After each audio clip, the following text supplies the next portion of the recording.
आप सभी को मेरा प्यार भरा नमस्कार। प्यारे बच्चों, आज मैं लेकर आया हूँ आपके लिए बहुत ही शानदार राजा और तोता की कहानी। बहुत पुरानी बात है, एक समय की बात है।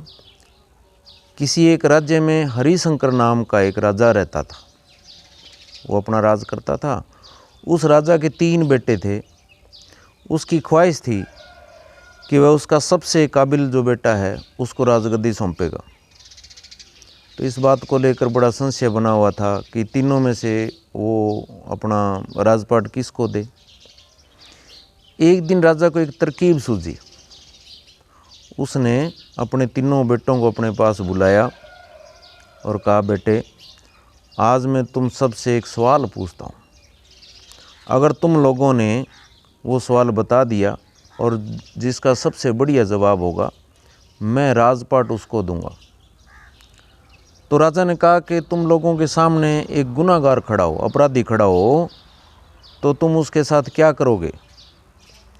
इस पर राजा के पहले बेटे ने कहा, उस अपराधी को सजाए मौत दी जानी चाहिए, फांसी दे दो उसको। ठीक है। वहीं दूसरे बेटे ने कहा कि जो अपराधी है, गुनाहगार है, उसको काल कोठरी में बांध देना चाहिए। बच्चों, काल कोठरी आप समझते नहीं होंगे। काल कोठरी का मतलब अंधेरी बंद, जो है अंधेरा बंद कमरा, बंद कोठरी। तीसरे बेटे ने कहा, पिताजी, हमें उसे सज़ा देने से पहले इसकी जांच करनी चाहिए, पूरी जांच करनी चाहिए कि वो अपराधी है या नहीं है। इस पर राजा के तीसरे बेटे ने सभी को एक कहानी सुनाई। वहाँ तीनों बेटे और राजा थे, तो तीसरे बेटे ने उन सब को एक कहानी सुनाई। उसने कहानी सुनाते हुए कहा कि एक राजा था जिसके पास एक बुद्धिमान तोता था। बच्चों, बुद्धिमान तोता था, वो है ना, बातें करता था राजा के साथ और राजा को बताता था हर बात। तो एक बार तोते के मन में आया और उसने राजा को कहा कि मुझे अपने माता पिता के पास जाना है। बेचारे का मन करता था, अभी मैं यहाँ रहता हूँ, कभी माँ बाप के पास भी मिल के आऊँ।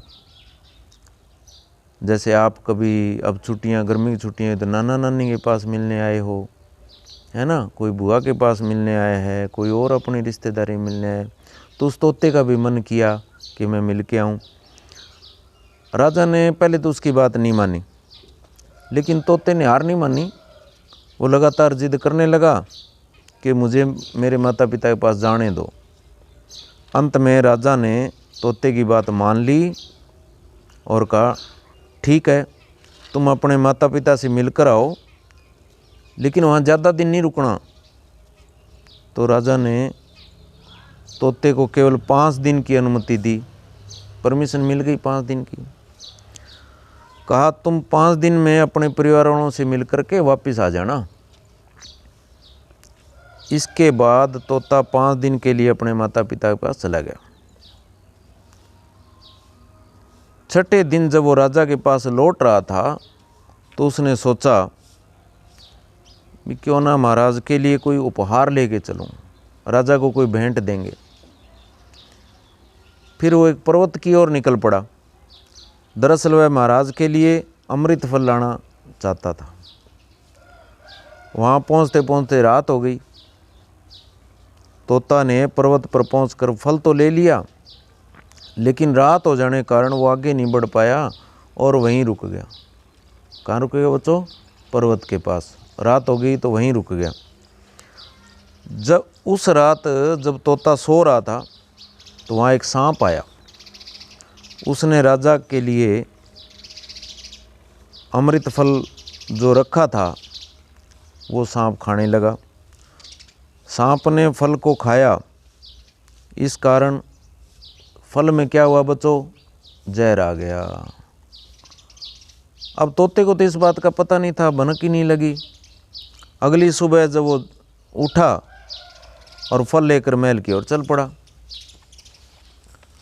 जब वो महल पहुंचा तो खुशी खुशी राजा के पास गया सीधा ही और कहा, महाराज, मैं आपके लिए अमृत फल लेकर आया हूँ, आप इसे खाएंगे तो हमेशा के लिए अमर हो जाएंगे। ये सुनकर राजा बड़ा खुश हुआ और तुरंत फल को जो है खाने के लिए मांगा।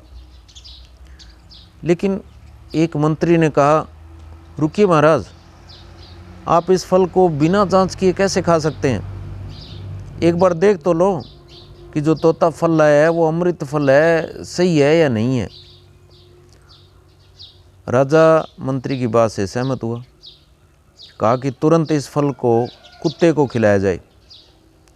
राजा का आदेश पाकर सैनिक ने फल का एक टुकड़ा कुत्ते को खिलाया। फल खाते ही कुत्ते की मौत हो गई और राजा तो ये देख करके बच्चों आग बबूला हो गया। उसने क्रोध में आकर तलवार निकाली और तोते का सिर काट दिया, साथ ही फल को फेंकवा दिया, फेंक दो इसको। कुछ सालों बाद उसी स्थान पर एक पौधा निकल आया, कहाँ जहाँ फल फेंका था ना वहाँ।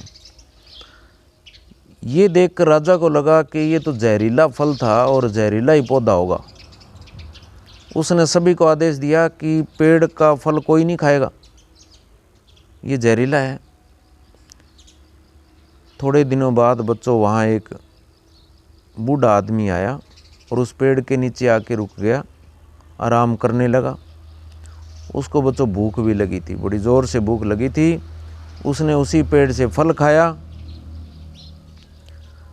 फल तोड़ा और खा लिया। फल खाने के बाद वो बूढ़ा आदमी था बच्चों, चमत्कार हो गया, वो तो जवान हो गया। राजा ने ये देखा, उसको जो पता लगा तो वो आश्चर्यचकित रह गया। उसे समझ आ गया कि वो जहर जो है ना, फल जो था वो जहरीला नहीं था। तो बच्चों उसको लगा उससे बहुत बड़ी गलती हुई है। उसने बिना सच्चाई जाने तोते को मार दिया। और तोता बच्चों, वो तो तोता तो उसका सलाहकार था, एक तरह से समझदार था।